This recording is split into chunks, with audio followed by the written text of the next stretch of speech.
Natural selection, what do you mean by the natural selection? Natural selection क्या होता है? चीज़ ये क्या होता है natural selection, do you know? So natural selection मतलब, नेचुरल सिलेक्शन ये चीज़ क्या है बोलो? So it is a process, right? Of course it is a process, it is a process in which क्या होता है, individual that have certain inherited trait tend to survive and reproduce at higher rates than do to other individual because of those particular traits. So it is a process. So basically a reproductive fitness, right? So reproductive fitness जिसके ज़्यादा होगा वो natural selection में वो आगे जाएगा, right? So it is a process by which those organisms which are physically, physiologically and behaviorally better adapted to survive and reproduce more number of offspring as compared to those who are not better adapted, right? तो यहाँ पे मान लो एक adverse condition है, right?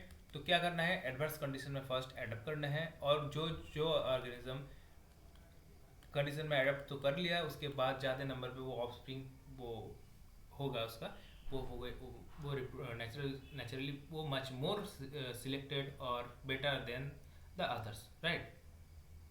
So natural selection will select phenotype. Okay, so selection depend upon for the existence of phenotype variation within the population and is a part of mechanism by which a species adapts to its environment. Okay, so natural selection act on individual, right? First ये समझो, natural selection it acts on individual, right?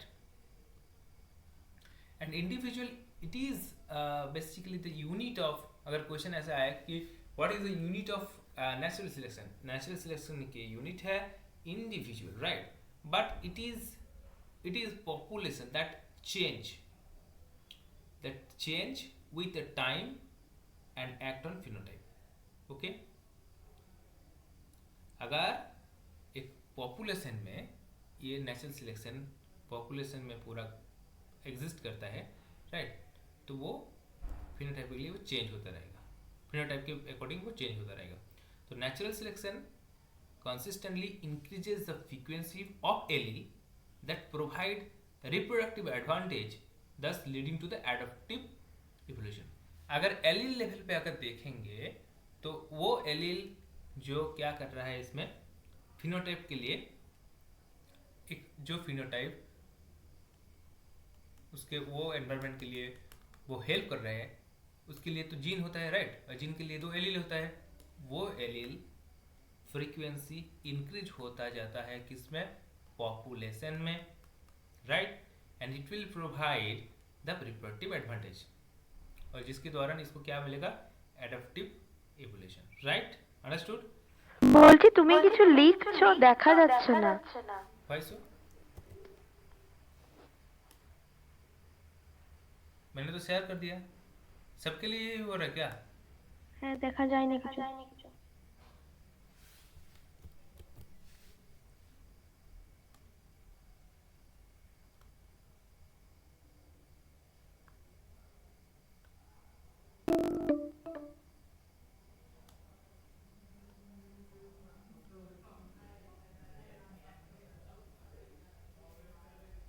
अब देखो तो, देखो तो হ্যাঁ, এবার visual ना, আসছে। ओके. नाउ सो ये समझ में आया कि देखो, natural selection acts on individual which is the unit of the natural selection. So it is a process by which what happens, so an individual is adapted much better to an environment and reproduce or increases its offspring number, right? So अगर देखो कोई भी phenotype जो कि वो environment में उसको क्या मिलता है, एडप्ट करने में ये हेल्प करता है फिनोटाइप, तो उसके लिए तो एक जीन होगा, तो जीन के लिए तो होता है क्या, एलील्स, राइट? तो वो एलील वो पॉपुलेशन में फेवरेबल हो जाएगा, वो जो एलील है वो उस पॉपुलेशन में वो हाईएस्ट नंबर में देखेगा, राइट? तो this is kind of natural selection. Now theory of the natural selection, how many theories are there, right? और किसी भी जगह कोई भी प्रॉब्लम आए तो मुझे बता देना, ठीक है? कोई भी चीज़ अगर समझ में नहीं आ रहा है तो मुझे बता देना, ठीक है? मुझे तो लगता है ये जो evolution is much like a story, right? Nothing else, it is like story. सब अगर किसी भी जगह बायोलॉजी जूलॉजी का देखोगे तो इसमें ये जो इवोल्यूशन का पोर्शन है ये थोड़ा सा स्टोरी जैसा है, story based history kind of things. So theory of the natural selection, first over production of course उसमें होना चाहिए। दूसरा जो है वो है स्ट्रगल फॉर एग्जिस्टेंस, वो भी होना चाहिए। वेरिएशंस, अगर वेरिएशन नहीं लाओगे तो एनवायरनमेंट में एडप्ट नहीं कर पाओगे, चेंज तो जरूरी है, right? Survival of the fittest, जो फिट है वो उसको ही चांस मिलेगा। Natural survival fittest and the natural selection. Okay, origin of for formation of new species, origin और फॉर्मेशन ऑफ न्यू स्पीसीज। तो ये एक स्पीसीज कॉन्सेप्ट है जिसमें क्या होता है, नया स्पीसीज कैसे बनता है, इसके लिए बहुत सारे चीज़ें हैं। तो वो एक समझने वाला जगह है कि कैसे एक नया स्पीसीज इवॉल्व होता है, right? So you know that basically two factors are there behind the natural selection. One is two factors are there behind the natural selection. One is struggle for existence, right students? What do you mean by the struggle for existence? क्या है चीज ये बोलो? कब होता है ये struggle for existence, कब होता है?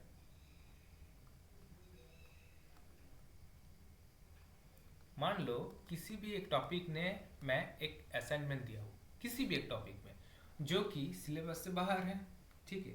तो उसके ना कि कोई बुक है और कुछ है, तो ये हो गया क्या, scarcity of resources, right?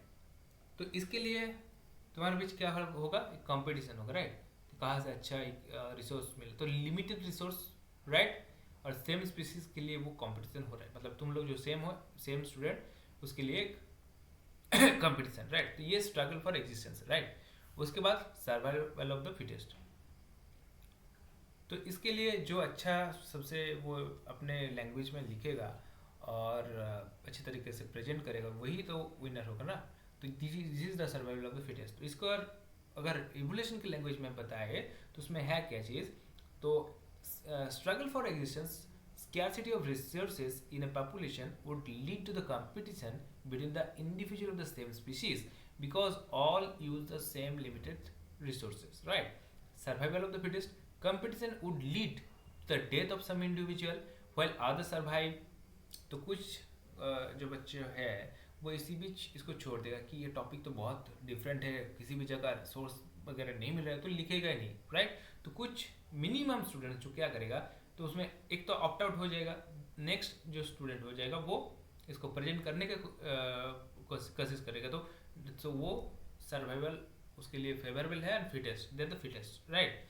So Darwin concluded that the individual having advantages variation are more like to survive and reproduce than those the advantages variation without advantages variation. तो जिसके पास वो दिमाग होगा, मतलब वो स्मार्ट तरीका होगा कैसे हम ढूंढेंगे, तो it is like a variation जो कि पहले वो चीज़ नहीं कभी किया है, तो वेरिएशन लाए अपने आप पे जो सोचने के तरीके में।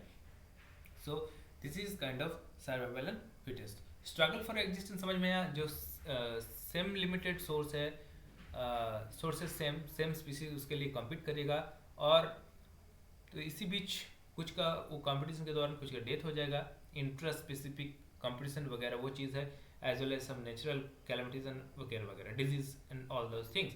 So उसके बावजूद वो जिंदा रहेगा उस एनवायरनमेंट में जो है नेचुरली फिट, मतलब उसका तो कुछ वेरिएशन होगा जो कि कुछ तो अलग कर रहा है, इसलिए तो वो सर्वाइव कर रहा है इस सिचुएशन में, राइट?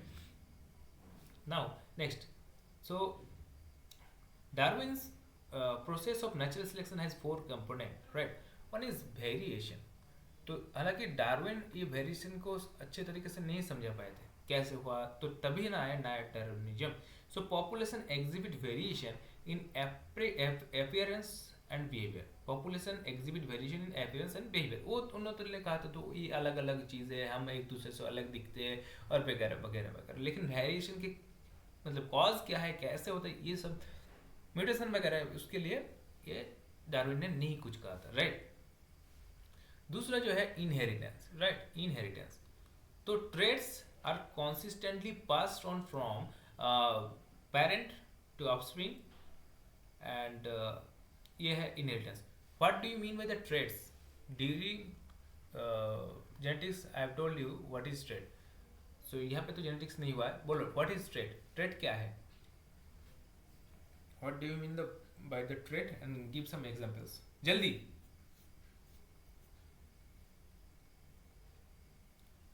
कंपटीशन हो रहा है, दिमाग में नहीं आ रहा है तो बाकी लोग तो आगे जाएगा ही ना. What do you mean the trades. Trades trades बोल रहा हो तो कोई तो एक तो मुझे पूछो कि ट्रेड्स तो समझ में नहीं आ रहा है. What do you mean by the trades. क्या है ट्रेड्स? क्या है? कैरेक्टर्स. कैरेक्टर मतलब कौन सा कैरेक्टर? कोई भी एग्जांपल. बहुत सारे कैरेक्टर होते हैं. Short tall. Yes, this kind of trades. अगर किसी का मान लो कि particular roller and non roller, इसके लिए बात किया था, वो है एक ट्रेड. राइट. किसी का अगर तो वो एक इनहेरिटेबल ट्रेड है. राइट. मैं क्या कर रहा हूँ, ये इनहेरिटेबल है. इसके अलावा वो क्या है, किसी का शुगर है, वो तो भी एक ट्रेड है क्योंकि नेक्स्ट जनरेशन में जाएगा. तो जो जो चीज़ें नेक्स्ट जनरेशन में जाएगा वो है ट्रेड. ठीक है, वो हम देख सकते हैं. ये इनहेरिटेंस हो गया, मतलब ट्रेड्स नेक्स्ट जनरेशन में पास करेगा. तीसरा चीज high rate of population growth. High rate of population तो रिप्रोडक्शन करेगा तभी ना पॉपुलेशन इंक्रीज होगा. Right.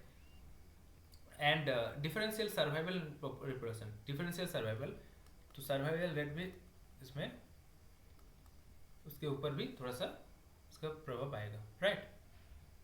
Survival and reproduction. So there is a variation.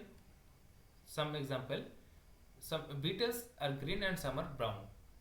अगर beetles देखोगे किसी भी एक जगह, ठीक है, एक पर्टिकुलर जगह एक ही स्पीसीज का, some are green and some are red. So this is kind of variation in traits. So this point differential survival and reproduction, इसका मतलब क्या है? Since the environment can't support the unlimited population growth, not all individuals get reproduced to their full potential. And in this example in which I am giving you, these are some are green and some are brown. Some are green and some are brown. If you look at this structure, some are green and some are brown.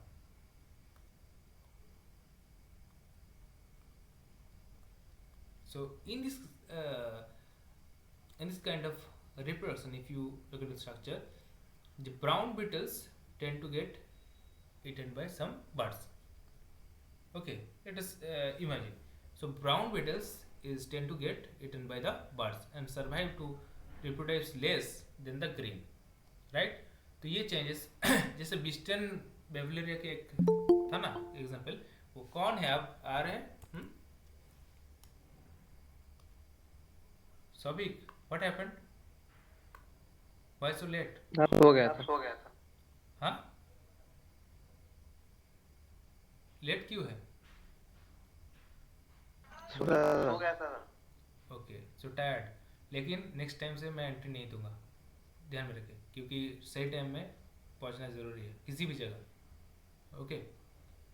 Next है, सो ये समझ में आया ना, what is differential reproduction. Now there is a heredity. The surviving green beetles, those green beetles, the surviving green beetles, they have green offspring beetles because of that trait has a genetic basis. The more advantage trait, this in case of green coloration, which allows the beetle to have more offspring, becomes more common in the population, and if this process continues, eventually all the individual of the population will be green. समझ में आया? तो जो superior है वही तो आएगा ना. तो इसीलिए कुछ ऐसा डिजीज है, मान लो कोई एक बहुत शॉर्ट है. राइट. तो एक डिजीज है, मुझे याद नहीं आ रहा है, तो वो एक ऑटोजोमल रिसेसिव एक डिजीज है. ठीक है. तो वो शॉर्ट जो बंदा है उसको तो बॉय और गर्ल सोच लो तो वो नेचुरली तो फिनोटाइपिकली अगर ऐसा है तो उसका मैरिज थोड़ा सा नहीं हो सकता है, राइट, कुछ तो प्रॉब्लम हो सकता है, तो नेक्स्ट जनरेशन में ऐसे चीन नहीं जाएगा। तो पॉपुलेशन ही डिसाइड करता है कि वो सुपीरियरिटी की और इन्फीरियरिटी किसको सिलेक्ट करेगा, राइट। तो in case you can see that they are eaten by the birds, right, the brown ones, and greens they are escaping from the predator. Now they are in large number in the population, right. So there is a variation, differential reproduction and heredity, it have evolution by the natural selection as an outcome. So ये एक natural selection हुआ है, right। तो कैसे समझ में आया, variation, inheritance, high rate of population, differential, survival and reproduction, these are the four components of natural selection, remember that. Now one of the most important thing in evolutionary biology, that model of natural selection, model of natural selection,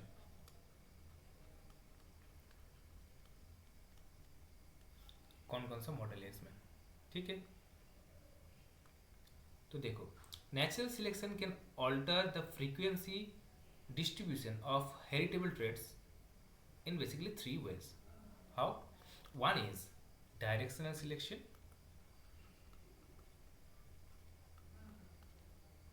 इसको बोल सकते हो progressive selection.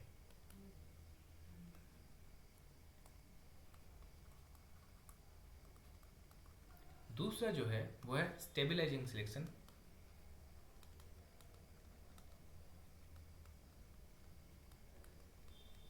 ये चीज़ें अगर नहीं पढ़ोगे तो भूल जाओगे।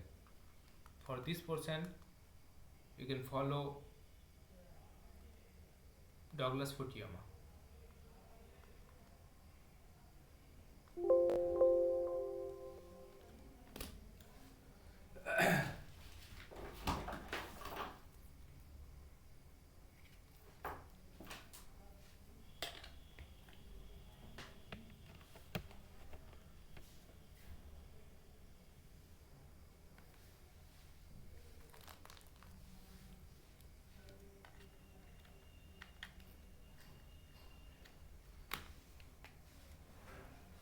So third one is disruptive population,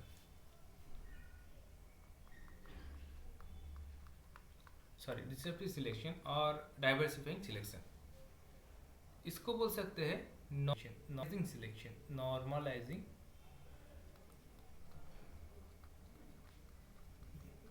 इसको कह सकते हो diversifying selection, diversifying,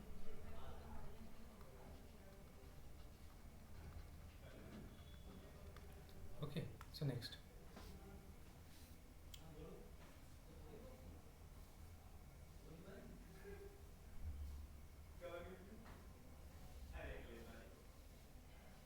फर्स्ट देखेंगे डायरेक्शनल और progressive selection.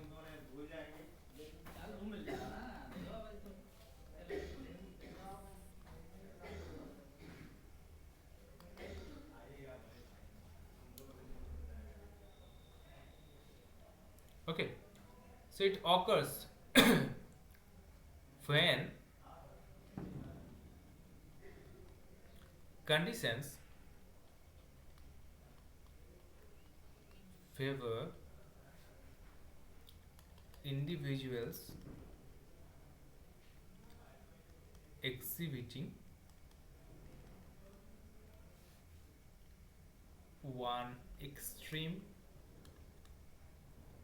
of a phenotypic range, right, thereby shifting a population's frequency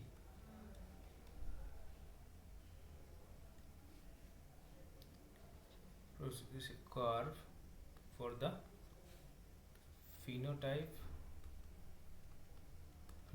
character in one direction. Okay, so it occurs when the condition favor individuals exhibiting one extreme of a phenotype range and thereby shifting population's frequency curve for the phenotype character in one direction. इसका reason क्या है? तो directional selection it is common जब की है population environment changes और when members of a population migrate to a new habitat, right?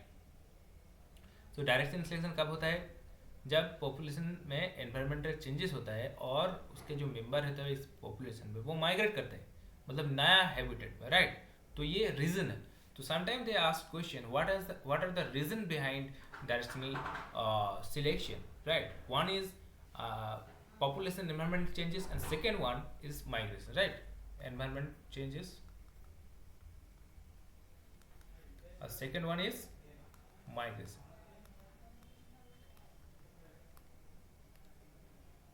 Okay. So if you look at the uh, graph, I'll show you.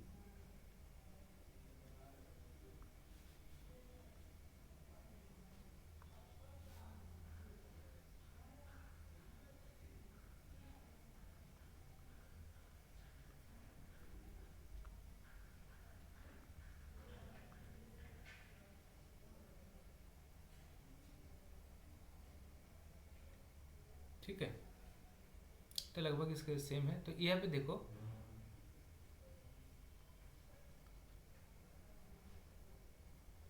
Selection against an extreme और यहाँ पे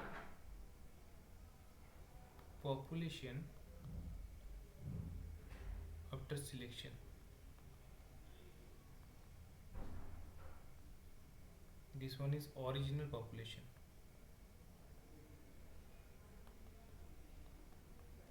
Okay.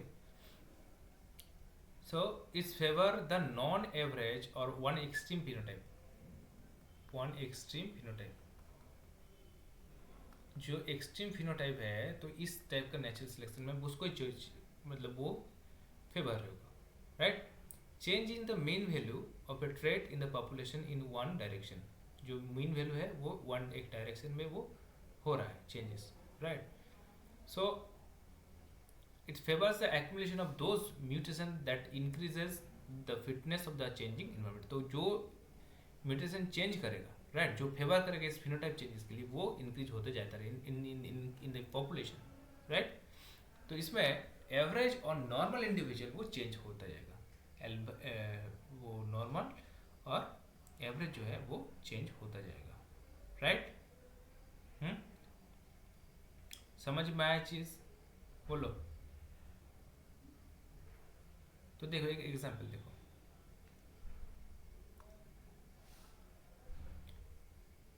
अगर एक example इसमें लेते हैं, ठीक है, एक फर कलर किसी भी डॉग के मान लो और किसी भी तरह फर कलर और इसमें काउंट, ठीक है? तो इसमें जो मैं दिखा रहा हूँ देखो white white white white white, ठीक है? इसमें देखो इसमें है brown brown brown brown brown brown brown brown. Okay. Directional में इस साइड देखो चेंजेस हो गए. लेफ्ट साइड में दिखा रहा हूँ मैं. लेफ्ट साइड मतलब यही है कि उसमें पहले तो यहाँ पे ये ज़्यादा मात्रा में था, राइट? ज़्यादा मात्रा में था. उसके बाद जो वाइट है वो उसका नंबर इंक्रीज हो रहा है.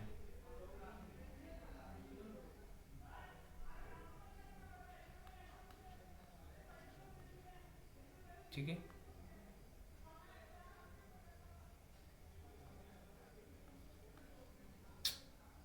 कलर देख लेना यही वाला, ठीक है, ब्राउन वाला.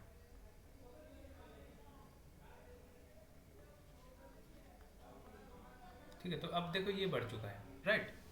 सो डायरेक्शनल सिलेक्शन यही है.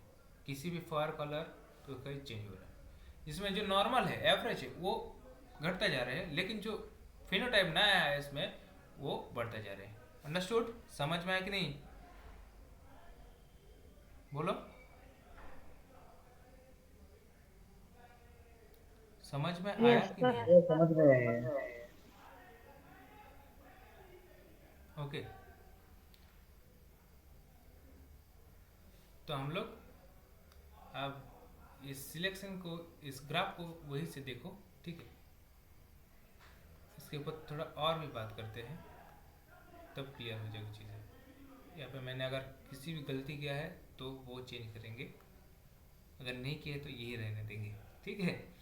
कुछ गलती अगर हो जाए, मतलब वो एक अच्छा तरीका है, अगर किसी इसमें कुछ प्रॉब्लम आ जाए तो नेक्स्ट कुछ चीज़ समझने के बाद उसमें फिर बैक आएगा, ठीक है, राइट। तो डायरेक्शनल और प्रोग्रेसिव सिलेक्शन के लिए जो चीज़ इंपॉर्टेंट है, एग्जाम्पल, राइट। तो for instances an increase in the relative abundance of large seeds over small seeds led to increase in the beak depth in a population of Galapagos finches, ठीक है।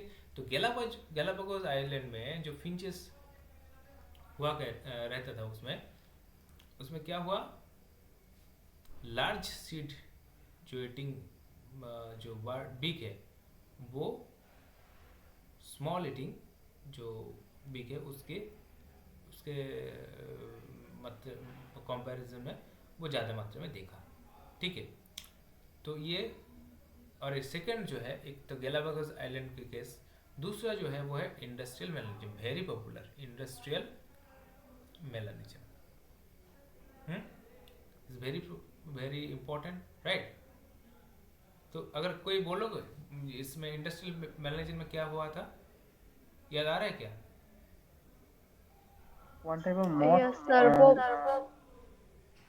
बोलो, कोई एक बोलो, दूसरे जन की भी, उसको भी मौका मिलेगा, पहले ये बोलो, बोलो, एनीवन, सभी बोलो। तो पूरा ठीक से याद नहीं है। याद नहीं है, अनिस्ता? सर इंडस्ट्रियल के बाद जो डार्क मोथ वो सरवाइव कर गई थी, और जो लाइट कलर की जो मोथ थी वो कम हो गई थी उस एरिया यस, में। बिल्कुल बिल्कुल, बट व्हाई? सर क्योंकि उनको हाइड करने के जगह नहीं मिल पा रही थी, जो प्रीडेटर थे उनको मतलब इजीली अटैक कर पाते थे। Yes, yes, very good. So देखो क्या होता है जो मौत का नाम था वो इम्पोर्टेंट, बिस्टन बेटुलरिया, जो ब्लैक कलर है डार्कर वो है कार्बोनेरिया, राइट। और जो वाइट है वो है लाइटर मौत, वो है वेस्टर्न बेटुलरिया टाइपिका, ओके। तो हुआ क्या, जब इंडस्ट्रियल मैनरिज्म, मतलब एक रिवोल्यूशन आया था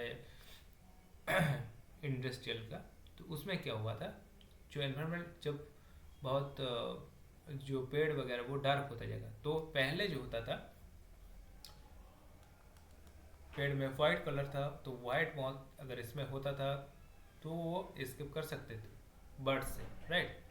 लेकिन जो ब्लैक होता था वो they are written by the birds, ठीक है। लेकिन उसके बाद क्या हुआ है, तो you can say that light colour जो पेपर्ड मॉथ है, they are better camouflage against the pristine environment, जो पहले था, right. The dark colour peppered moth are better camouflage against the sooty environment which is after the industrial revolution, okay. This as the industrial revolution progressed in the 19th century of the England, as I said, the color of the moth population shifted to the light to dark, okay. And it is an example of directional selection, it is an example of the directional stabilization, right. Directional selection or progressive selection, right. So here is the original population and here is the population of the after natural selection. तो ऐसे curve याद रखना, ऐसे अगर question दे देगा ऐसे रहेगा तो वो कौन सा है, देखो इसमें दो ही सेम है, राइट, लेकिन एक पूरा पूरी वो खत्म हो जा रहा है, ये ओरिजिनल पॉपुलेशन, और दूसरा कौन है, पॉपुलेशन आफ्टर नेचुरल सिलेक्शन, लेकिन दोनों में चेंज क्या है, जो ओरिजिनल था वो ओरिजिनल खत्म हो रहे जा रहे हैं, राइट। जो व्हाइट था, इसमें व्हाइट था, वो अंत में क्या हो गया, यहाँ पे ब्लैक, ब्लैक इंडस्ट्रियल मैग्नेटिज्म के कारण वो ज्यादा मात्रा में पाएगा, राइट। तो ये समझ में आएगा। नाउ सी द ग्राफ, ठीक है।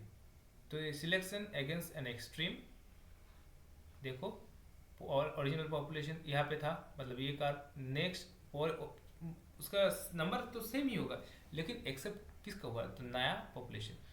तो ये ग्राफ अगर किसी भी टाइम दे देगा तो कर पाओगे, किसी भी टाइम ये क्वेश्चन यहाँ पे दे देगा तो क्वेश्चन कर पाओगे ना। नाउ नेक्स्ट जल्दी जाना पड़ेगा, स्टेबलाइजिंग सिलेक्शन। तो डायरेक्शनल सिलेक्शन का एक और नाम बोला था, क्या है, बोलो बोलो यार, यस प्रोग्रेसिव। नाउ इसको स्टेबलाइजिंग को क्या बोलेंगे, नॉर्मलाइजिंग, हाँ बोल रहा था ना, नॉर्मलाइजिंग, ओके। तो यहाँ पे ध्यान से सुनो, वो फर कलर के वो अच्छा होगा, उसको मैं समझाता हूँ, ठीक है। तो स्टेबलाइजिंग, स्टेबलाइजिंग, राइट। स्टेबलाइजिंग उसका मतलब क्या है, तो यहाँ पे अगर जो 3 तरह का ट्रेड दिखेगा, 3 टाइप्स ऑफ ट्रेड, 3 ट्रेड्स, उसमें एक 2 तरह का ट्रेड्स देखा था, right. So extreme varieties from the both ends, दोनों तरफ का जो एक्सट्रीम वेराइटी है वो एंड हो जाएगा। So it acts against both extreme phenotypes and tend to favours the intermediate. तो इसमें इंटरमीडिएट जो है उसको फेवर होगा, राइट। इंटरमीडिएट जो वेरिएंट है, ट्रेड है, it will be favored, right. So individual with mean value of trait are favored at one time, okay. The individual are closer to the average for a given trait will have higher fitness, okay. So it operate in constant and unchanging environment, it operate in a constant and unchanging environment. So इसका जो graph होगा वो है bell shaped, right. अगर bell shaped curve ऐसे होगा तो ये एक्सट्रीम जो पहले था, यह है नया, और यह है इंटरमीडिएट, इसके दोनों के बीच। तो इंटरमीडिएट का जो नंबर है ये इंक्रीज है, राइट। तो आफ्टर सिलेक्शन मतलब ये ज़्यादा से ज़्यादा मात्रा में सिलेक्शन इसमें हुआ, ओके। सो मतलब अगर 3 कलर का किसी भी पॉपुलेशन में 3 कलर का कलरेशन है, ठीक है, एक है ब्लैक, एक है इंटरमीडिएट, और ये है स्मॉल बी, ठीक है। तो उस जनरेशन में क्या हुआ है, ये ब्लैक एक्सट्रीम जो है, ये ब्लैक स्मॉल बी जो ही वाइट वो रिसेसिव। तो इसको सिलेक्शन किसका हुआ ना, इंटरमीडिएट, मतलब capital B small B, right. तो ये है stabilizing selection, stabilizing or normalizing selection, okay. Now we'll discuss some examples, okay, and again we'll be talking about the graphs. Students, now first thing, look, in case of human, most human babies they have the birth weight. Generally in human baby का अगर देखे होंगे तो birth weight उसमें उसका कैसा होता है, किसके अंदर, कौन सा वैल्यू के अंदर होता है, बोलो। बर्थ वेट कैसे, तो क्या नया बेबी का वेट कितना होता है इन जनरल, ये भी पता नहीं है, 3 to 4 kg, right. So babies who are much smaller suffer considerably higher rates of mortality. मतलब किसी का 800 ग्राम्स 700 ग्राम्स ऐसा तो बेबी होता है, तो वो बहुत वीक है इस कंडीशन में सर्वाइव करने के लिए। Like babies who are much larger so slide increase in mortality. तो जो है मतलब किसी भी मान लो कि 9 kg 8 kg इससे भी होता है, तो वो भी फेवरेबल नहीं है। तो regardless of which type of selection occurs, however the basic mechanism remains the same. Selection favors individual whose heritable phenotype traits provide higher reproductive success than to the trades of other individual. तो इसमें जो इस range में मतलब intermediate range में वो favourable है, right.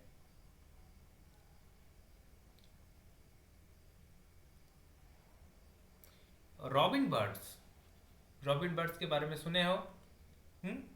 हाँ, बंगाली में क्या बोलते हैं उसको?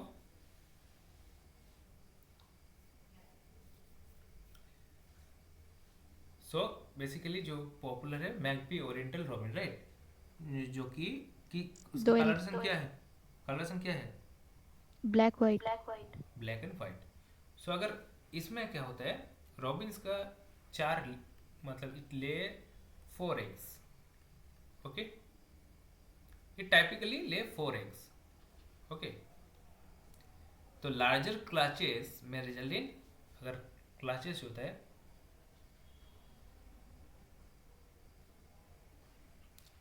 तो may result in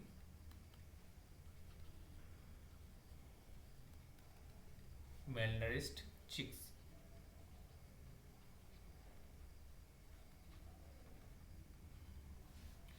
small clutch अगर होगा, स्मॉल क्लच,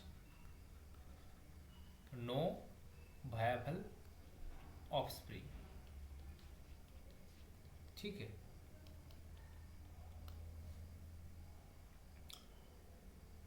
तो ये रॉबिन का जो एग्जांपल है वो इस स्टेबलाइजिंग और नॉर्मलाइजिंग के लिए है, ठीक है। नेक्स्ट तो समझ में आया। Next disruptive. तो पहले जो हुआ नया जो फिनोटाइप आया उसको एक्सेप्ट कर लिया, दूसरा जो आया इंटरमीडिएट, ऐसे करके याद रखना। तो पहले क्या आया बोलो, कौन सा टाइप ऑफ सिलेक्शन बोलो, पहले कौन सा आया? पहले कौन सा सिलेक्शन आया बोलो? अरे कॉपी देखकर तो बताओ। डायरेक्शनल। तो उसमें क्या हुआ, जो नया फिनोटाइप आया उसको एक्सेप्ट किया है, राइट। दूसरा कौन सा आया? स्टेबलाइजिंग। डायरेक्शनल, दूसरा स्टेबलाइजेशन और तीसरा डिसरप्टिव, ठीक है। तो ऐसे करके शॉर्ट फॉर्म में DST ऐसे करके याद रख सकते हो, राइट। तो देखो डायरेक्शनल R और S, कौन सा आगे आ रहा है? R, तो ये आगे आएगा। डिस्ट्रप्टिव S बाद में आ रहा है तो डिस्ट्रप्टिव, राइट। तो ऐसे करके सीक्वेंशियली उसका कैरेक्टर जो है वो याद रख सकते हो, ओके। तो disruptive it occurs when conditions favour individual at both extremes of A phenotype. समझ में आ रहा है? तो बोथ एक्सट्रीम फिनोटाइप उसको फेवर करेगा। तो अगर ऐसा उसका, ये कौन सा एक्सिस है, एक्स एक्सिस और वाई एक्सिस, ये एक्सिस बताओ, ये एक्स एक्सिस और वाई बोलो। एक्स। यस, और ये है वाई। तो अगर ऐसा ग्राफ मिले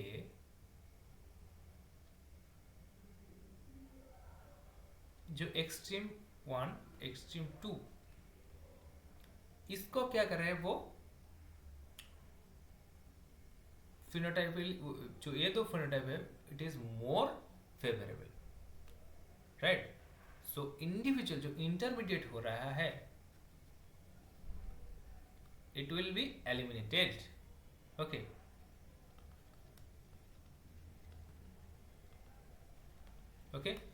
So both extremes favored at the expense of intermediate varieties, so it can be viewed as the opposite of the which stabilizing के opposite बोल सकते हो कि नहीं? हाँ, उसमें दो एक्सट्रीम वो तो घट गया था, लेकिन इंटरमीडिएट फेवरेबल कंडीशन में वो फेवर हुआ था, लेकिन इस केस में इंटरमीडिएट घट जा रहा है, वो एक्सट्रीम उसका बढ़ गया है, ठीक है, इंक्रीज हो गया। तो what is the reason behind it? Okay, so extreme values have highest fitness and intermediate or mean values are relatively disadvantageous, तो subject to the divergent selection pressure in different parts of its distributional area. It is also called diversifying selection. It is also called diversifying सी लेवल. तो it eliminates most of the members with the mean expression. Mean मतलब mean intermediate. So most of the member of the with the mean value, mean expressions, it will eliminate. So it produces two peak in a distribution. So three types of graph we have seen. One is this type, another is this type, and third one you will see again two peaks. Okay, so now you will be able to find which type of selection is there. This one is for disruptive, this one is for second one किसके लिए है, second one किसके लिए है, stabilising. और first one किसके लिए है, बोलो, डायरेक्शनल के लिए. तो ये and you can call this type of graph as a bimodal. It has bimodal, so bimodal graph. Okay, so it eliminates most of the members with the mean expression, so they produce two peaks in the distribution of the trait, and that may lead to the development of two different population. Another thing, it may develop two different population. Okay, understood? So ये अगर ऐसा कोई statement आया, कौन सा ऐसा selection है process और कौन सा सिलेक्शन का मॉडल है जिसके द्वारा दो अलग पॉपुलेशन हो सकता है, तो it will be the disruptive selection. Okay, तो इसके कुछ एग्जांपल हम लोग देख लेते हैं कैसे कैसे होता है.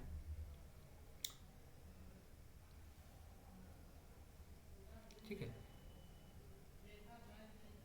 इसमें देखो कि दो टाइप का हाइपोथेटिकल, एक हाइपोथेटिकल पॉपुलेशन इमेजिन करें. हाइपोथेटिकल पॉपुलेशन, उसमें ग्रे एंड हिमालयन, दो टाइप का रेबिट की बात किया हुआ है, grey and Himalayan, right. Himalayan जो रेबिट, सो जो ग्रे है एंड द हिमालयन है, ये रॉकी एनवायरनमेंट में, ये रॉकी एनवायरनमेंट में रहने के लिए ये ज़्यादा मतलब फेवरेबल है रेदर देन वाइट. तो अगर ग्राफ अगर देखा जाए तो ऐसे हम लोग देखेंगे,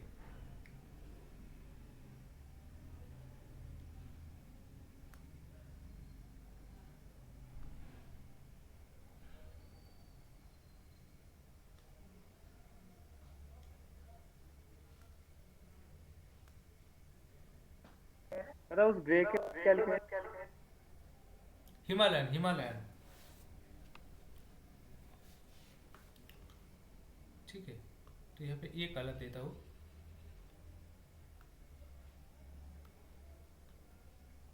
वाइट, और हिमालयन के लिए कुछ भी ये देता हूँ. ठीक है, तो ये जो है वाइट, वहाँ पे ये तो नहीं मिलेगा, ये है रॉकी एनवायरनमेंट के लिए, right. Rocky environment, understood? So this is one kind of example. You can write in your examination also.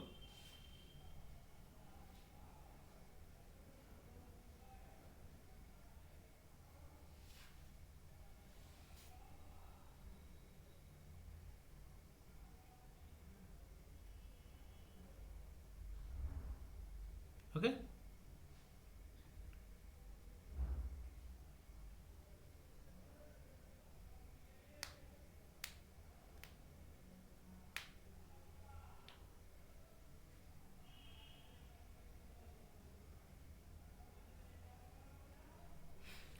And another example, so many examples are there. One such example is the population of black-billed seed cracker. Black-billed seed cracker. What happens in case of black-billed seed cracker? There are two types of bill. So two type of bill.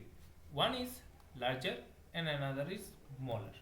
तो इसमें क्या है, जो small seeds है उसके लिए तो sorry, जो लार्ज सीड है उसके लिए तो ये फेवरेबल है, जो स्मॉल है इसके लिए, लेकिन इंटरमीडिएट के लिए वो ज़्यादा फेवरेबल नहीं है. इंटरमीडिएट साइज जो होता है बिल का, वो इस कंडीशन में ज़्यादा फेवरेबल नहीं है.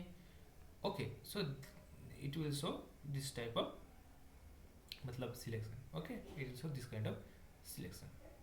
Understood? So this is another type of example. Okay,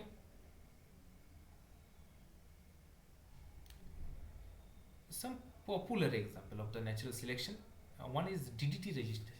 DDT resistance क्या होता है इसके बारे में हम लोग बात करेंगे. DDT resistance is preventing malaria by killing mosquito. Okay, so mosquito, they are known to be the vectors of disease like malaria, and malaria is caused by, बोलो बोलो, malaria is caused by, you don't know, then leave immediately. If you don't know malaria is caused by which organism, then leave the class. Plasmodium vivax. You better Plasmodium sp, any species. There are many species. You have heard about Plasmodium falciparum vivax, okay, and the other ones. Okay, so Plasmodium is a, इसका nature wise ये क्या है? Plasmodium protozoa. protozoa. So it is a protozoa. Now someone tell me what is the characteristic of protozoa? They are prokaryotes organism, or they are eukaryotic organism. They are multicellular, or they are unicellular, and all the other characteristics. And Unicellular eukaryotics. eukaryotes, and multicellular or unicellular. Unicellular. It is unicellular. And can you give some more characteristic about the protozoa and some examples as well? Huh? Entamoeba histolytica, right? You are saying Entamoeba histolytica. Are you, Sobi? Are you saying Entamoeba histolytica? It is a protozoa? Are you sure?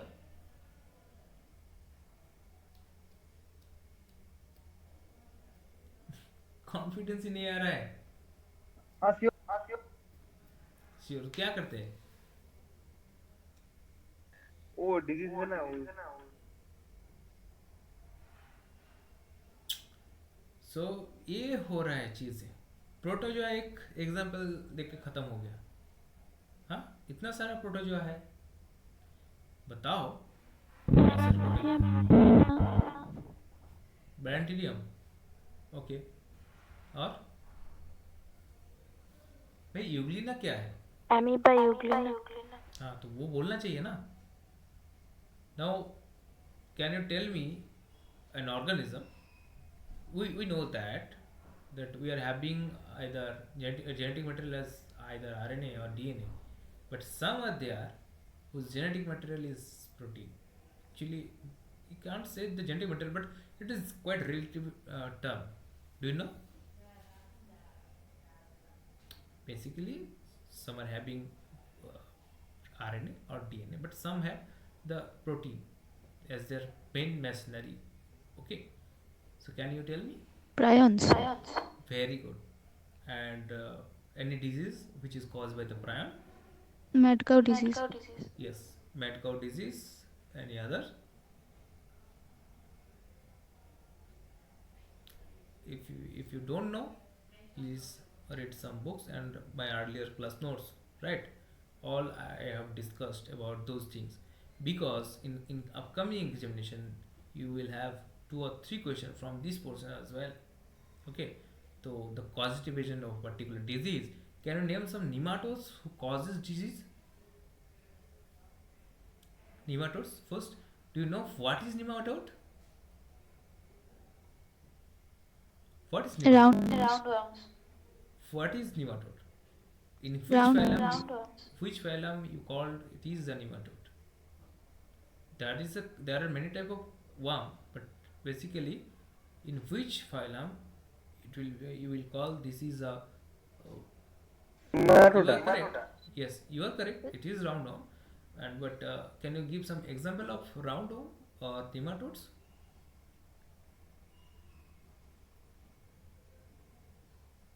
टेपो. Huh? You have heard about Wucheri rabenkopter, right? So it is a nematode or matlab roundworm or flatworm? First thing. And how many types of how many types of causative agents are there for the filariasis? You may have heard about the filariasis. The filariasis cause कौन cause करता है? बोलो. Usually bankruptcy. Not microfilaria larva of Wucheri rabenkopter, and it is a third insect larva, right? It is a third insect larva. Do you know about the hookworms? Right, hookworms. Can you give some examples about the hookworms and the disease caused by the hookworms? Do you know? If you don't know, please write it down and later you search it in book and or my previous lectures. I think I have not discussed this portion, but you can follow some books. I'll be sending you. Okay, and other things such as some disease. Okay, and it is caused by the which organism and the which factor is there. Such as you may have heard about the trypanosomiasis, right? And how it happened, right? You may have heard the sleeping sickness, but what is the causative agent of the sleeping sickness, and which is the vector? You have heard about the Glossina pulmonalis, right? And it is the vector for which disease. This type of questions is very common in any kind of entrances. So if you prepare it correct way, you will find 2 or 3 questions at least. It will give some boost up in your rank. Okay, so most of the students with the zoology background or botany background, they skip this portion. Okay, but this is a portion of the microbiology. You have to read a bit of microbiology. You have to read about the gram positive and negative bacteria as well, and I have the staining procedure. I have discussed the staining procedure in detail. If someone missed the class, please take the notes from the from someone of your friends. Okay, you have to know about the fact about how a bacterial cell was look, right, and what are the components of the bacterial cell wall. Okay, and what is the difference between the plant cell wall and the bacterial cell wall. Okay, and the other things, the other such as what is the characteristic of the plasmid, what is the characteristic of the DNA, and how many genes are there basically in a particular bacteria. Okay, and what is the lytic cycle, what is the lysogenic cycle, what is viroid, what is virusoid. This type of question is really common in any type of exams, as I said.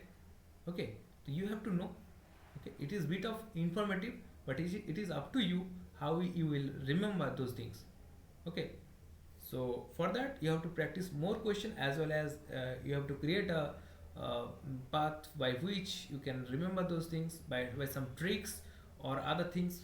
Okay, so try to focus those things. I will guide you. I will tell you what type of question can be asked in a particular examination, and what you will have to do. You have to do some research about that particular things from the various type of books. Okay, I won't say ki go for a review paper or any type of research paper. It is not the real time for you, but for the entrances, the textbooks means the standard books, it is enough. Okay, and you have to create an environment, create an habit to practice much more MCQs. This is the time is over, which was a bit subjective, right? For the entrances MCQ, so for the assignments and the semester test, these are totally different thing. And now you are focusing on a particular examination, because the upcoming entrances are really important. It can decide for which university you'll be going, right? So give your best in upcoming months. Okay, so now we'll be discussing about the DNA resistance. So earlier what happens, so you know that DDT it was formerly used for the mosquito. So what happens, इसके बाद क्या होता रहता है, तो mosquito population में एक मतलब DDT सेंसिटिव जीन रहता था, राइट? मतलब बहुत ज़्यादा उसके लिए रेजिस्टेंस नहीं कर पाता था. ओके, तो when DDT was not being used, the DDT resistance remained dominated by the DDT sensitive mosquito.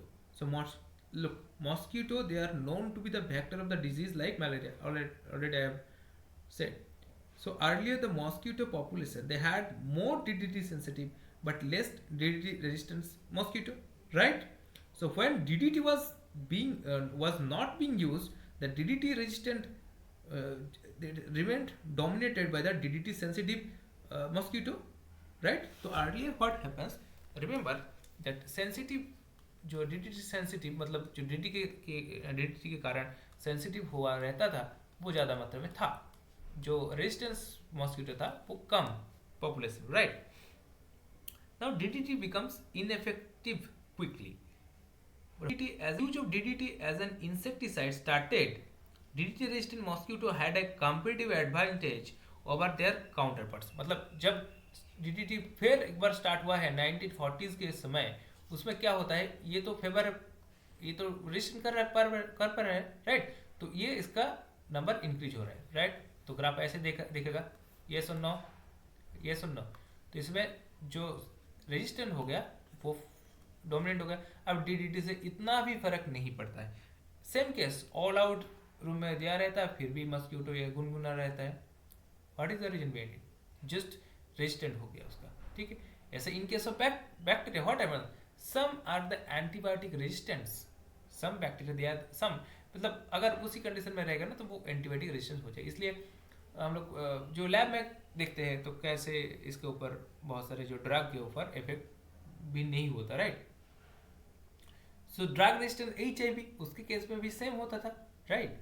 तो ये एक एग्जांपल है, as well as drug resistance in virus. So if someone asks a question about the drug resistance or all those things, so this will be the answer. It is a kind of directional selection. Okay, the phase of the natural selection may be positive, may be negative, or may be balancing. Remember, so in what aspect you will say this is a positive?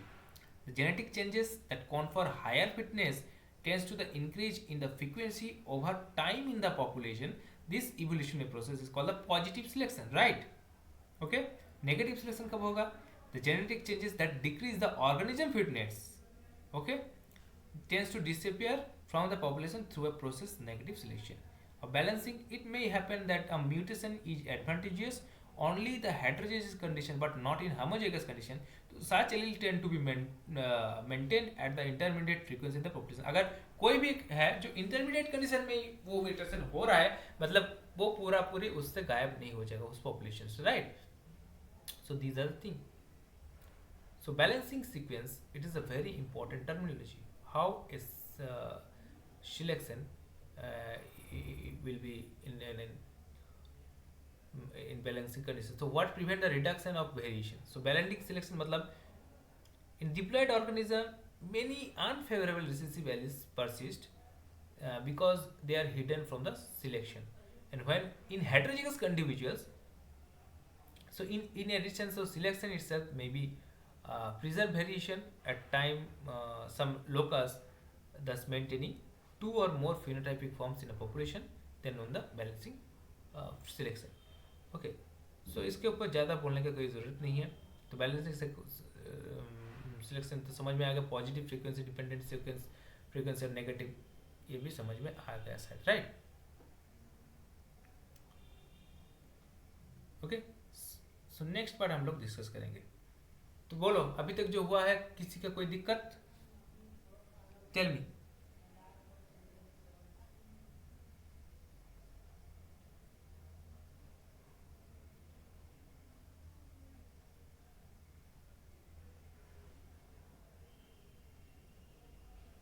बोलो.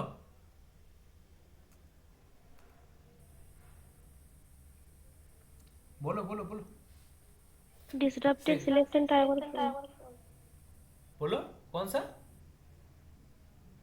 Disruptive है? अच्छा, कोई एक discuss कर दो. बोलो बोलो. Disruptive selection मतलब क्या है?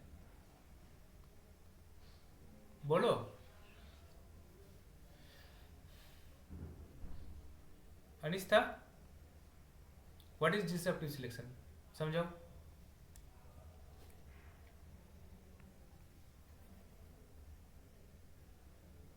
मेघा, डिस्ट्रप्टिव सिलेक्शन क्या है बोलो।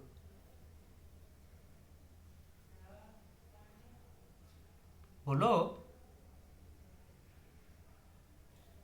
Anyone. Piyasa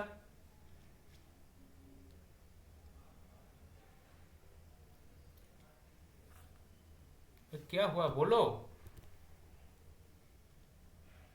Piyasa unmute yourself.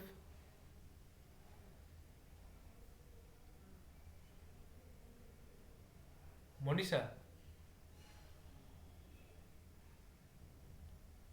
तो ये मैं कॉल कर दूं क्या? मेरे बात समझ में आ रही कि नहीं? Am I audible or not?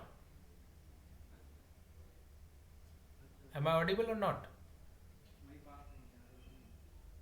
Someone please answer, am I audible or not? Anista am I audible? Someone let me know whether I am audible or not. Yes, audible. So बोलने का कोई हिम्मत नहीं आ रहा है कि किसमें? हाँ बोल नहीं सकते हो किसी में? आंसर तो दे नहीं पा रहे हो किसी। तो हाँ और ना तो ये जवाब में दो। और ऐसे करोगे एंट्रेंस के प्रिपरेशन? हाँ ऐसे मेंटेलिटी के साथ बी भोकल, ये बाद में भोगोगे सब लोग। एक तो ऑनलाइन क्लास में ये तो प्रॉब्लम होता है कि फेस टू फेस इंटरेक्शन नहीं हो रहा है। मैं क्या बोलूंगा? बोलो मेगा डिसरप्टिव सिलेक्शन क्या है बोलो। हाँ या ना? এক্সাম্পলটা বলতে পারবো ভালো। Whatever you have understood, please explain. Explain. ওই কোনো কোনো একটা হাইপোথেটিক্যাল পপুলেশনে যদি ওই হিমালয়ান গ্রে বা হোয়াইট র্যাবিট থাকে, তাহলে ওই উম, যেখানে এনভায়রনমেন্টে হোয়াইট র্যাবিটটা বেশি ডাইভার্সিফাইং এফেক্ট দেখায়। Very diversing affected है। अनिस्ता बोलो क्या समझे हो इसमें? What do you know mean by the disruptive selection? अगर ऐसा क्वेश्चन पूछेगा बोलो। तो जो मैं पढ़ा रहा हूँ वो लिख तो नहीं रहे हो और वो समझने की कोई कोशिश भी नहीं कर रहे हो। हाँ तो तुम लोग एक क्लास से क्या लेके जाते हो घर में बोलो, ये मुझे बताओ।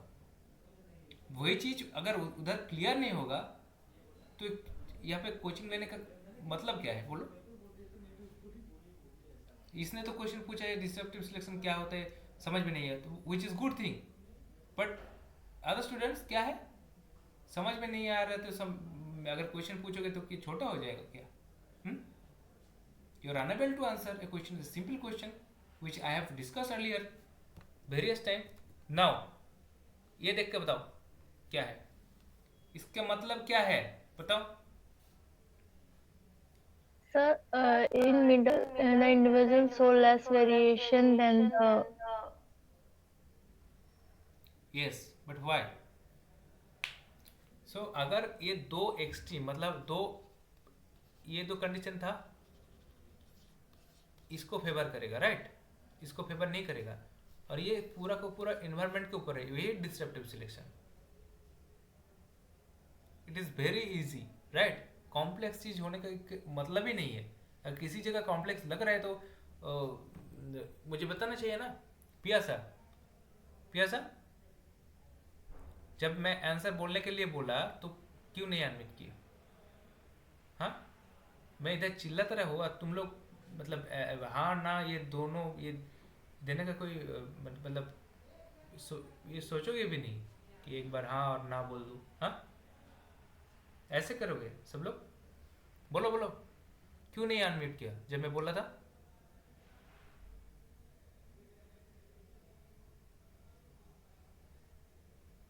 तो किसने क्वेश्चन किया था? ये समझ में नहीं आया, किसने बता था बोलो, मैं देख नहीं पाया था बोलो। হ্যাঁ এখন বুঝতে পেরেছিস? ठीक। डोंट बिहेव लाइक मतलब बुद्धू पीपल राइट, बी स्मार्ट। और अगर समझ में नहीं आ रहा है तो बोलने की हिम्मत जुगाओ यार।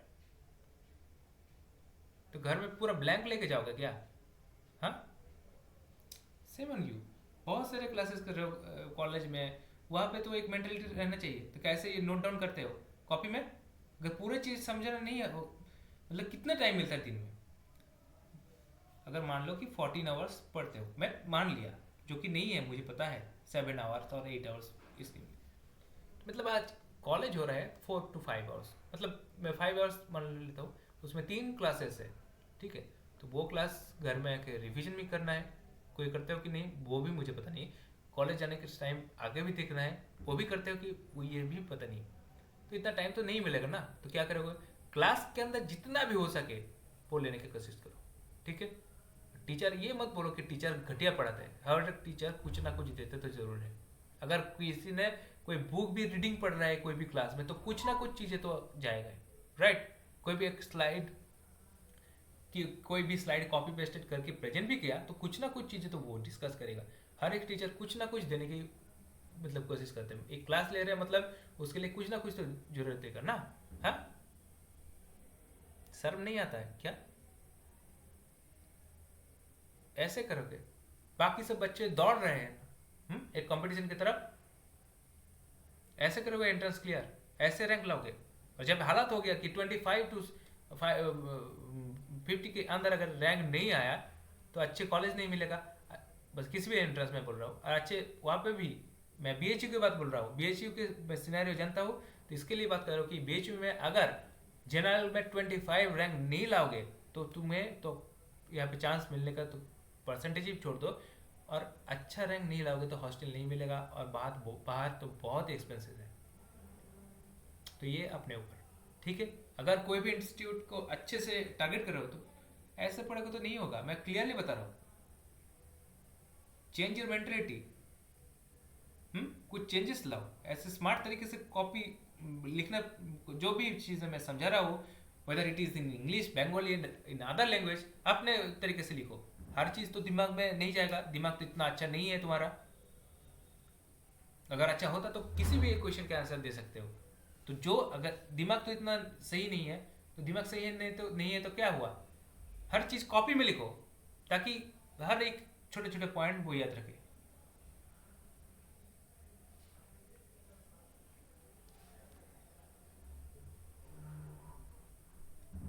मैं क्या बोलूँ और नेक्स्ट जो क्वेश्चन डिस्कस करने वाला था और क्या पढ़ाने वाला था, तो मुझे ये तो किसी ने कोई आंसर ही नहीं दे पाया। हाँ,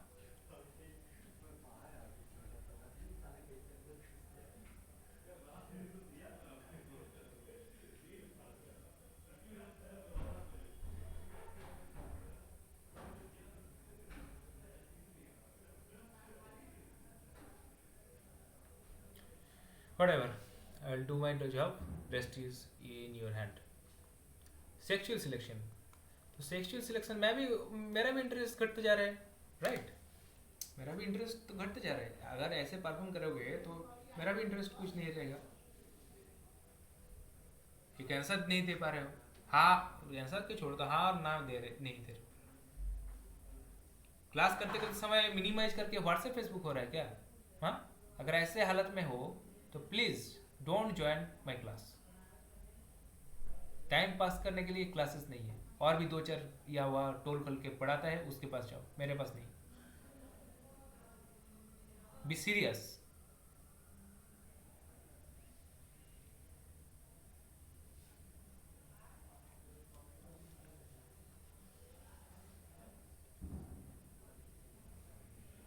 आज वो खुद को क्वेश्चन करना कि कितने तुम ये एंट्रेंस देने के लिए लायक हो भी नहीं हो, ठीक। अगर हो तो अच्छी तरीके से पढ़ो, नहीं हो तो और भी अच्छी तरीके से पढ़ो।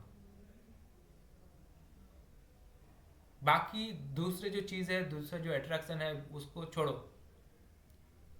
फोकस होना चाहिए एंट्रेंस में, फोकस होना चाहिए अपने करियर पे। बाहर एनवायरनमेंट में क्या हो रहा है उसको देखने की कोई ज़रूरत नहीं है, क्योंकि अगर एमएससी अच्छे कॉलेज नहीं मिला तो पूरा लाइफ बर्बाद, मतलब रिसर्च करने के लिए कुछ भी जगह अच्छा नहीं मिलेगा, ये मैं बता रहा हूँ।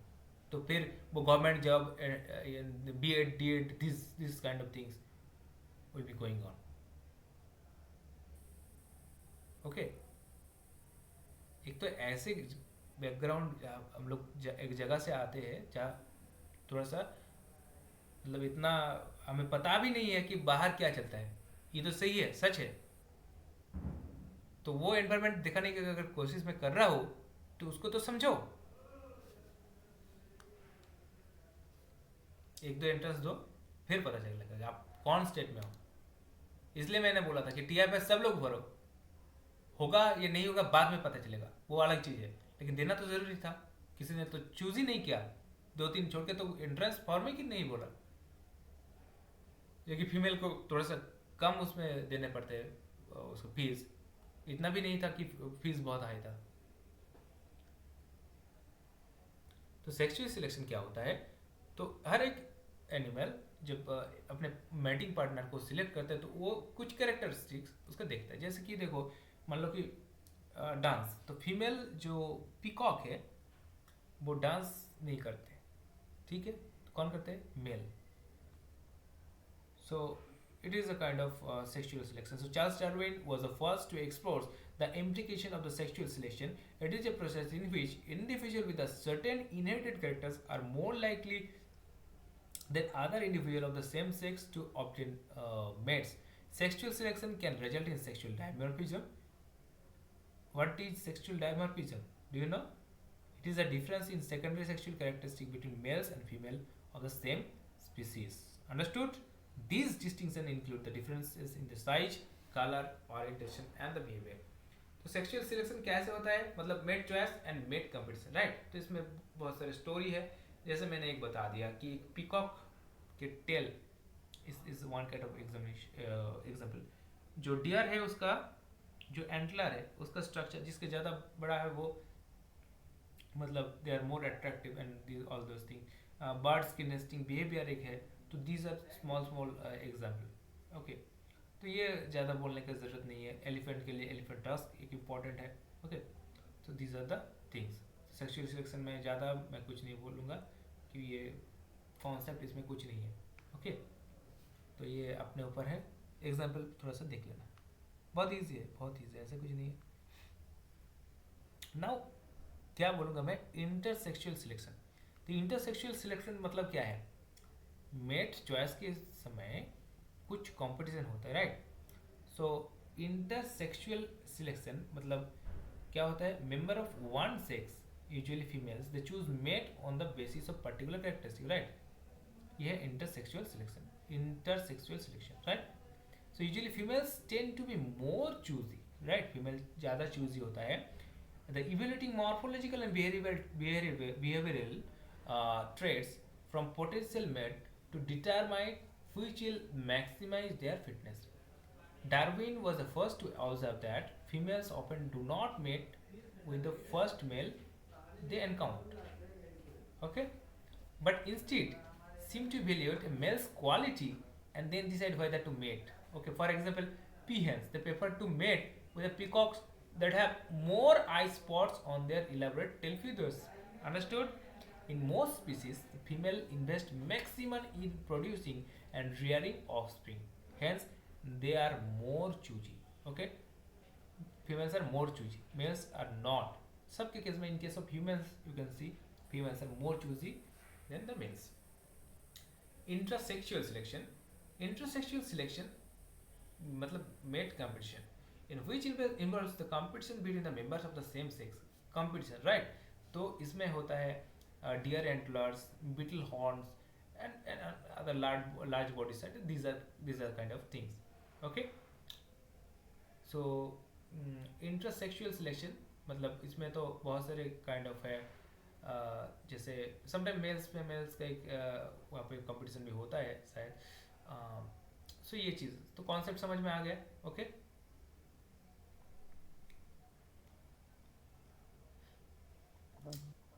लेकिन यहाँ पे एक क्वेश्चन आता है हैंडीकैप रूल। हैंडीकैप रूल ये मैं बोल रहा हूँ कि ये होमवर्क है, ठीक है। नेक्स्ट दिन मुझे बताना what is handicap rule, okay. ये long feather train of the female a peacock, मैं एग्जाम्पल बता रहा हूँ। A long feather train of a peacock is quoted as an example supporting handicap rule, okay, next you have to answer what is handicap rule. Okay, ये मुझे बताना. Next है now red queen hypothesis. Red queen hypothesis is a very good hypothesis.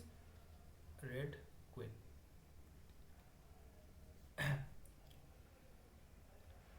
Red queen hypothesis, it is kind of hypothesis that in tightly covalent interaction, evolutionary change by मतलब covalent evolutionary change by one species, there is a prey or host, it could lead a extinction of other species. okay? मतलब एक pray जो दूसरा उसका मतलब predator है, right, उसका extension कर सकते हैं. Okay, and that the probability of such changes might be reasonably independent of species age. The red queen hypothesis is also referred as red queens, okay, or red queen effect, or it is a kind of pre-predator relationship. Pre-predator relationship. Understood? So कैसे होता है? The red queen hypothesis is used to describe to similar ideas which are both on the based on evolution. An evolutionary hypothesis which process that organism must constantly adapt, evolve and proliferate, not merely to gain reproductive advantage, but also simply to survive in a constantly changing environment. Okay, तो ये है, it has evolutionary armed race hypothesis. Okay, so इसमें क्या हो गया? तो ये समझना जरूरी है कि प्रेडेटर को खत्म कर रहे हैं, right.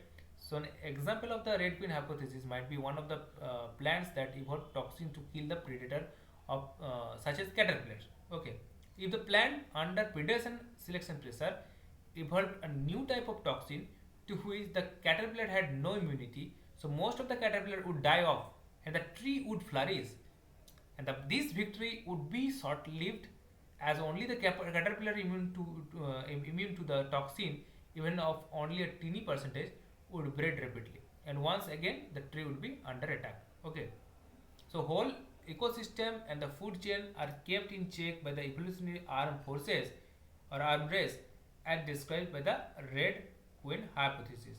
Okay, so resistance and virulence are genotypic specific so that the host genotype frequency respond to change in pathogen genotype and frequency as well as the vice versa. मतलब ये हुआ क्या? मतलब एक कैटरपिलर के लिए मतलब वो एक प्लांट, तो कैटरपिलर प्लांट का लीव्स खाता है, राइट. तो अगर ये कैटरपिलर वो प्लांट क्या करते हैं, एक टॉक्सिन अगर सीक्रेट करता है उसमें, तो वो डाई हो जाता है. लेकिन ये शॉर्ट लाइफ्ड है, उसके बाद ये फिर अगर मतलब मान लो कि रेजिस्टेंस हो गया ये, तो वो फिर ट्री अंडर अटैक आ सकते हैं. तो ये क्या कह रहे हैं कि पूरा इकोसिस्टम ये इवोल्यूशनरी आर्म रेस जो है इससे रहता है, राइट. इससे मतलब चेक होते रहते हैं. ओके, रेड क्वीन नाम क्यों है? रेड क्वीन हाइपोथेसिस क्यों नाम है? रेड क्वींस रेस क्यों है? बोलो. It is a friction character. Okay, red queen and allies, it is a friction character. So from that the red queen hypothesis यहाँ पे आया है. Okay,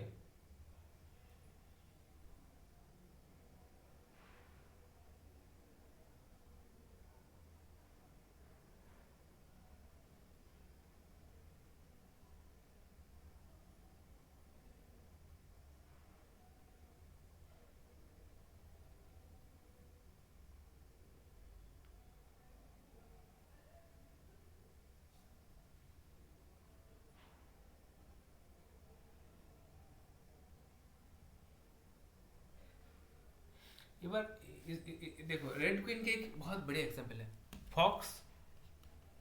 फॉक्स है और है रेबिट, राइट. तो रेबिट क्या करता है? भागता है, ठीक है. तो यहाँ पे देखो, रेबिट